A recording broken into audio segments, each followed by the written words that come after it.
Përshëndetje, miqtë mi, mirë se vini në kanalin tim Tea Tarot. Për lexime personale, më kontaktoni në Instagram Tea Tarot 2025. Tani do të bëjmë një pyetje.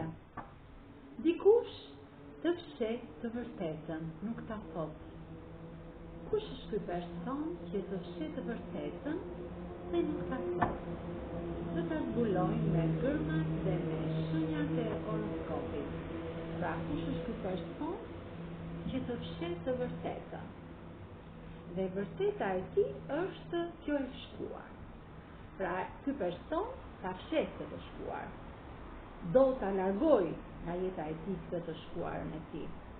Është larg dhe vuan këtë distancë që ka për ju nga ana shpirtërore. Dhe fshet këtë të vërtetë që ka, pra këtë kohë të shkuar, këtë kapitull të vjetër të jetës së tij. Do ta largojë, e ka hequr fashën, të mendon shpesh, por e ka të vështirë të ta shpreh të vërtetë që ai do të ta thotë, e ka shumë të vështirë. Ka shumë mendime për të t'i shprehur, për të t'i thënë, sepse tek ty shikon një femër shumë të fuqishme. Por do vi momenti, prandaj është pak i mërzitur në këtë hije të femës, por do vi momenti që do bëni një takim dhe ky person do të ta shpreh hapur të shkuarën e tij, që e ka mbajtur të fshehtë deri në këtë moment.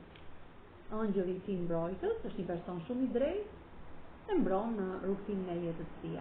Për këtë hije ylli i tij polar. Edhe pse ta ka fshehur të shkuarën, ky do ta shpreh, do thotë arsyet pse ti ka fshehur të shkuar, të vërtetën, sepse ti për të je ylli i tij polar, që ndriçon jetën e tij. Je e ardhmja e tij, perspektiva e tij e shkëlqyer. Kush është ky person? Me kë rezonon? Me kë shenjë?